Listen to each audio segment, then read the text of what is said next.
everyone. G'day. As a result of a few comments on our page, we've decided to do an introduction to the D5.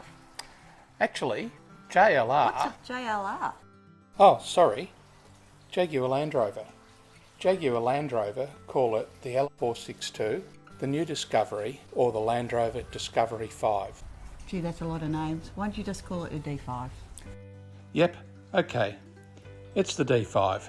That's what most owners call it, but above all else, it's a Land Rover. Our D5 is an MY19 SD6 SE, bought new in March of that year. It's a bi-turbo 3-litre V6 diesel, making 225 kilowatts and a massive 700 newton metres of torque. It has a lot of options, including a rear active differential lock and 360-degree surround cameras, and a lot of aftermarket equipment as well. The D5 has a rigid unibody chassis and aluminium panels, making it 200 kilos lighter than the previous models. It tows up to 3,500 kilograms and has an almost 950 kilogram payload. Air suspension first appeared in the Range Rover P38 in 1994. The D5 is fitted with fully independent cross-link air suspension, first seen in the D3 in 2004. Along with every Discovery since then, it has terrain response, now terrain response 2, invented by Land Rover. In addition, it has all-terrain progress control, which is basically an off-road cruise control which maintains a set speed by managing throttle and brake response to suit the condition. ATPC was invented by Land Rover and first seen in 2014. Part of that system is hill descent control, invented by Land Rover and first used in the Land Rover Freelander in 2002. Since 2014, the V6 Discoveries have been fitted with an 8-speed ZF transmission and a rotary selector dial. Most other SUV manufacturers have developed their own versions of Land Rover's innovative tech. I'm reminded of the old saying, imitation is the most sincere form of flattery. Please keep watching to discover how we have turned a great car into an off-road touring weapon. I've got the pleasure of introducing you to the Discovery 5 adjustable air suspension. It's so exciting. Now, as you can see, the car is at access mode. That is the lowest setting, so that is at ground floor.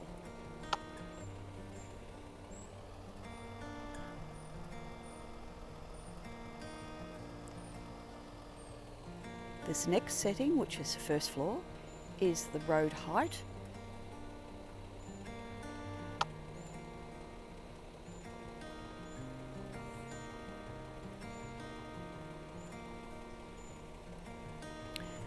Second floor, which is off-road height.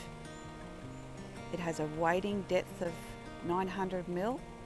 Third floor, which is the haberdashery obviously, it's got aftermarket lambs, and that lifts the D5 an additional 52mm. So we can now wade an amazing 950mm depth. LAMS is an innovative piece of Australian technology which can be used on all Land Rover SUVs with adjustable air suspension. It was developed by Graham Small for the D4 in 2009-2010. LAMS, small spelt backwards, became available commercially in late 2010. The Land Rover Discovery 5, along with the Defender and the larger Range Rovers, has a wading depth of 900mm. That's just incredible. But how can we do that without a snorkel? Well, in effect, we do have a snorkel, and it's all to do with the Land Rover's ingenious air intake system.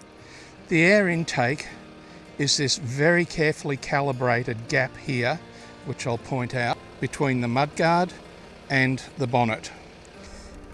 Air enters through here and goes into a plenum box underneath the bonnet. Once in the plenum, air finds its way to this intake vent in the bonnet. After air enters here, it goes through a labyrinth of tubing which is between the two skins of the bonnet.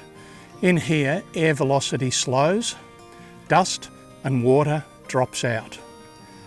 After finding its way through the labyrinth, it leaves the bonnet space here.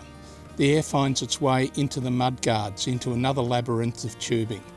There's one of these air intakes on both sides, and again, the process is that it slows the air velocity down and dust and water drops out. Finally, the air finds its way to the air boxes, and one on each side, and into the twin turbo through the throttle intake body.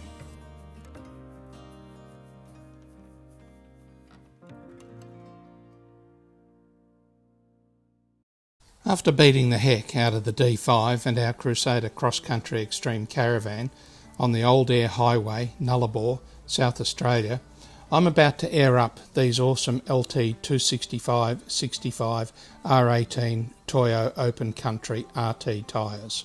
They're wrapped around the fantastic Tough Ant alloy Simpson rims in smoked grey. I tell you, without these Tough Ant rims and the tyres we can use, we wouldn't have the confidence to tackle the outback tracks we travel. Tough Ant rims, 100%. Tough Ant is an innovative Australian company based in Brisbane. They began manufacturing wheels in 2017-18 when owners Andrew and Natasha needed 18-inch wheels for their Discovery 4. From humble beginnings of selling 18-inch Tough Ant Steelies operating from their garage under their home, they have now expanded to include a range of alloy wheels in both 18 and 20-inch sizes, rock sliders, underbody armour and other accessories designed exclusively for Land Rover D3, D4, D5, Defender and Range Rover Sport to a global market with distributors in both the USA and South Africa.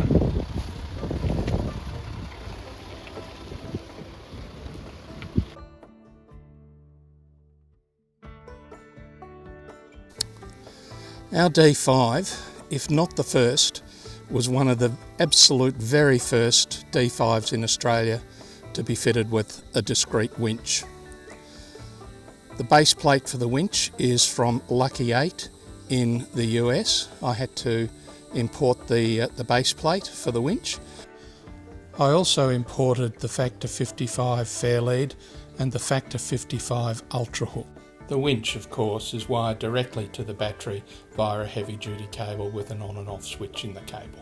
Anyone who's serious about off-road travel or four-wheel driving needs a compressor, because depending on the terrain you're travelling, you're going to be raising and lowering your tyre pressures. This is an ARB compressor. It's only a single-cylinder one, doesn't have a reservoir, but it's more than adequate for the job of pumping up my tyres. Underneath the front of the car is a booze bash plate. I can tell you that this was the very first booze bash plate ever made. It was designed around my car and another person in the Land Rover Discovery 5 Owners Group Australia's car. Mine with the winch and the other car was done without a winch. In the centre of the bash plate there's a cutout section which allows access to the rated Land Rover Discovery 5 recovery point. This is rated to 6,400 kilos. Travelling in the outback, it's almost inevitable that we will get a puncture from time to time. We've replaced the D5's jack with a Purple Line Kojak 4,000 kilo hydraulic jack, which also works on the XCE. It fits perfectly in the D5's original jack position. We have a TJM puncture kit, which we've used twice so far, and fingers crossed, we'll never need to use our iTech World 900 amp lithium jump starter. We also have two sets of tread recovery boards, although we usually only take one, and a long-handled shovel, which has got us out of trouble on more than one occasion. We have a pair of Laser Lamp ST4 LED light bars. Laser Lamp are made in the UK and the mounts are specifically made for the D5 grille. They're fantastic lights.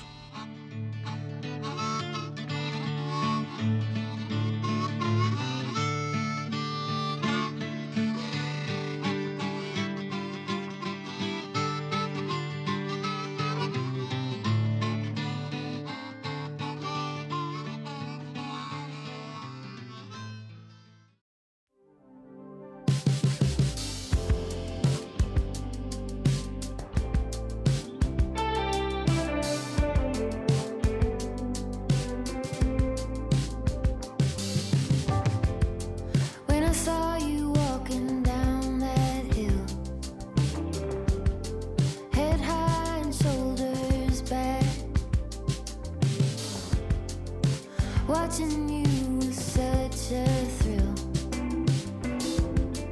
All that I could do was laugh. I couldn't hold it back. I couldn't hold it. I couldn't hold it back.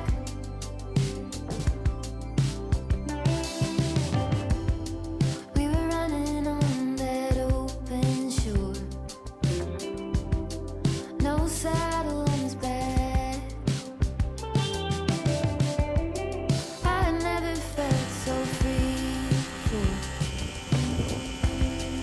All that I could do was laugh. Our Crusader cross-country extreme caravan weighs 3,500 kilos. As a result, we tow with a DO35 hitch. The Anderson plug farm that you can see here includes a standard grey Anderson plug, which powers the batteries in the caravan, the blue Anderson plug, which powers our air over hydraulic disc brakes, and the yellow Anderson plug powers our Caravan Sahara dust suppression system. There's a standard 12-pin power plug as well, which handles all the lights and indicators on the caravan. In addition, you can see the rear recovery point, and that is also rated to 6,400 kilos. We have an Ultimate 9 throttle controller for better throttle response when we're towing, and also a Red Arc Tow Pro Elite for the brakes.